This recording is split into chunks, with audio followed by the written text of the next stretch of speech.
오늘의 사연을 시작합니다. 안녕하세요. 저는 결혼한 지 약 4년 된 30 초반의 여자입니다. 남편과는 몇 년 전 사회 동호회에서 만나서 1년 정도 교제하다가 결혼을 하게 되었습니다. 결혼 전에는 서울에 있는 작은 회사에서 비서로 일을 하다가 남편과 결혼을 하면서 남편 직장이 있는 지방으로 내려오게 되었습니다. 주말 부부로 지내는 것도 생각해 보았지만 남편의 강력한 반대로 퇴사를 하고 내려오게 되었습니다. 현재 집에서 부업 및 집안일을 하고 있습니다. 게다가 바로 옆집이 시부모님 집이어서 낮에는 거의 시댁에 있습니다. 제가 대학교 다닐 때 부모님 두 분이 교통사고로 돌아가셨고, 심지어 제가 외동딸이라 혼자 있으면 외로움을 많이 타는 편입니다. 저의 이런 사정을 알고 계셔서 그런지 시부모님 두 분 다 저를 많이 이뻐해 주십니다. 결혼 준비할 때도 시어머니께서 친정어머니처럼 모든 것을 챙겨주시고 도와주셨습니다. 혼수예단도 하지 말고 앞으로 살면서 저희 부부 필요한 것에 쓰라며 용돈까지 더 주셨습니다. 그렇게 매일같이 시어머니와 같이 장도 보고 요리도 배웠습니다. 그렇게 시어머니와 정이 많이 들기도 전에 급성백혈병으로 시어머니께서 하늘나라로 가셨습니다. 이때가 제가 시집온 지 5개월 정도 되었을 때였습니다.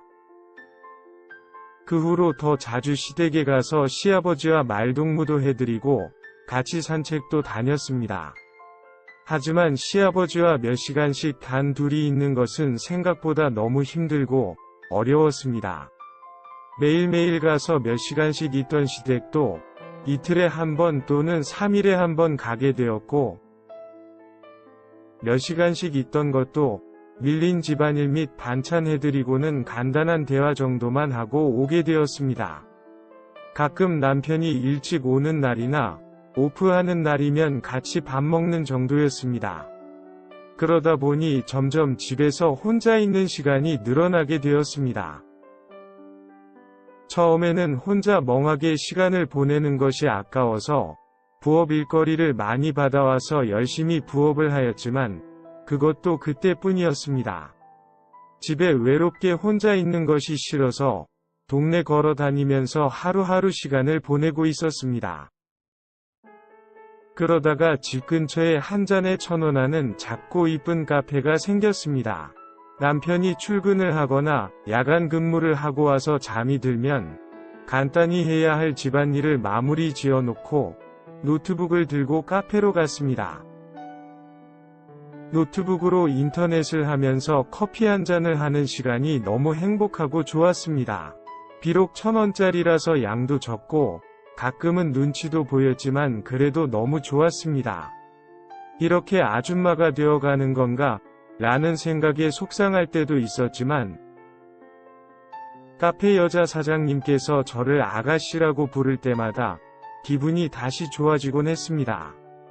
남편에게 자랑처럼 몇 번 이야기하였지만 꼭 화장하고 다니라고 하더군요. 그렇게 한두 시간쯤 지나면 알바생이 옵니다. 키도 크고 몸매도 좋고 얼굴도 제법 잘생긴 알바생입니다. 처음에는 자꾸 쳐다봐서 불편했지만 나중에 알고 보니 커피를 다 마시고 앉아 있길래 커피 리필을 해주려고 말을 걸려고 했던 것이었습니다. 다른 손님이 있는 상황에서 큰 소리로 말을 하면 전부 다 리필을 해달라고 하기에 조용히 눈빛을 보낸 것인데 제가 눈치가 없었던 것이었습니다. 왜 저만 무료로 리필해주냐고 물었더니 거의 매일 오는 단골 손님이라서 특별히 서비스해주는 거라고 하였습니다. 처음에는 그 말 그대로 받아들이면서 별 생각 없이 리필을 받았습니다. 그런데 어느 날부터는 작은 마카롱도 하나씩 주더니 몇 주가 지나고 나서는 작은 쪽지를 저에게 주었습니다.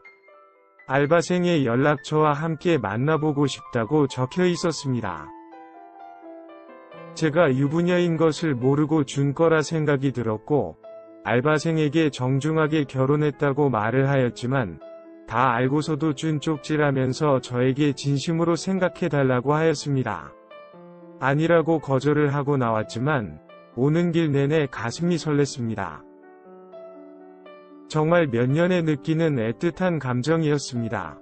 그냥 웃고 넘길 해프닝이라고 머릿속으로 정리를 하였지만 계속 머릿속에서 그 알바생의 얼굴이 맴돌았고 카페도 가지 않고 일주일 넘게 고민을 하다가 조심스럽게 그 전화번호로 연락을 하게 되었습니다. 제 목소리를 단번에 알아챘습니다. 계속 카페에 오지 않길래 거절당한 줄 알고 너무 속상했다고 하였습니다. 전화를 줘서 너무 고맙다며 어디냐고 물었습니다. 남편은 야간 근무를 나갔다면서 집에 혼자 있다고 하였습니다. 집 앞으로 찾아오겠다며 주소를 물었고 한참을 고민하다가 주소를 알려줬습니다. 30분쯤 지나서 그 알바생이 집 앞으로 찾아왔고 밖에서 잠깐 만나서 이야기를 나누다가 동네 사람들 눈도 있고 해서 알바생을 집으로 데리고 들어왔습니다. 커피 한 잔을 하겠냐며 물었더니 하루 종일 커피 만들고 마셔서 싫다면서 가방 속에서 맥주를 꺼내는 것이었습니다. 저 치밀한 준비성에 저도 모르게 빵 터져버렸고 그렇게 맥주 한 잔을 하면서 급격하게 가까워졌습니다. 그리고 저희는 서로의 마음을 확인했다는 듯이 격렬히 키스를 하였습니다. 자연스럽게 사랑까지 나누게 되었습니다.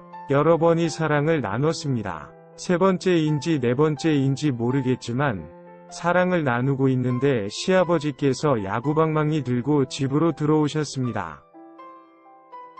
시아버지는 그 알바생이 저를 강간하는 줄 알고 야구방망이로 때리셨고 결국 모든 진실을 알게 되셨습니다.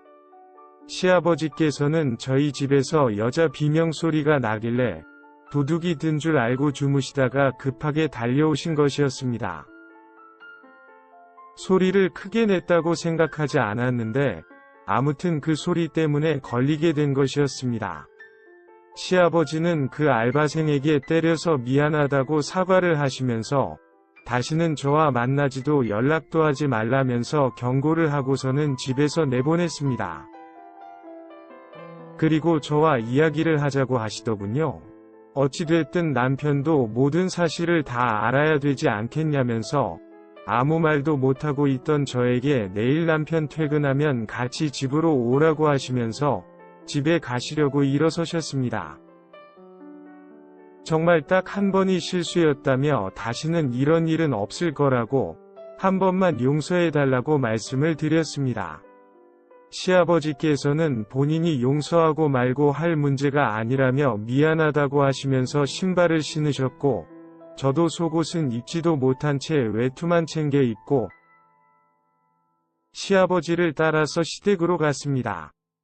거실에서 무릎을 꿇고 잘못했다며 한 번만 눈 감아달라고 말씀을 드렸지만 할 말이 없다고 하시고는 안방에 들어가서 침대에 누우셨습니다. 한참 동안을 무릎을 꿇고 고민을 한 끝에 입고 있던 외투를 벗고 조용히 침대로 가서 누웠습니다. 마음대로 하시고 한 번만 도와달라고 하였습니다. 시아버님은 주무시는 것처럼 보였지만 거친 숨소리에서 제 말을 들었음을 알 수 있었습니다. 눈을 감고 조용히 기다리고 있었습니다. 아무 말씀 없이 저를 만지기 시작하셨습니다. 그렇게 저는 시아버지의 요구하시는 대로 순순히 움직이기 시작했습니다. 끝난 것 같아 옷을 입고 집에 돌아가려고 하였더니 조용히 자고 가라고 하셨습니다. 다음날 아침에 자고 일어나서까지 여러 번이 수치스러운 요구와 큰 대가를 치렀습니다. 현재까지 남편에게 그날 일은 비밀로 잘 지켜지고 있습니다. 하지만 그 후로 잠자리를 계속 요구하셨고 거절하는 제스처를 취할 때마다 남편에게 말을 하겠다며 그날 찍은 사진과 녹취 파일들을 보여주십니다. 그 외에 수시로 제 몸을 만지고 가시거나 남편이 없는 시간대에 낮이든 밤이든 오셔서 그 짓을 하고 가십니다. 남편을 볼 때마다 미안한 마음과 죄책감이 점점 더 커져만 가고 있습니다. 언제까지 이렇게 비밀스러운 대가로 그 비밀을 지켜야 할지 모르겠습니다. 어떻게 해야 할까요? 다른 곳에 집을 구해서 이사를 가면 자연스럽게 이 관계가 정리될까요? 오늘의 사연은 여기까지입니다. 구독과 좋아요, 알림 설정 부탁드립니다. 긴 글을 읽어주셔서 감사합니다. 구독과 좋아요 꾹꾹 눌러주세요. 꾹꾹. 알림 설정도 꾹꾹 눌러주세요.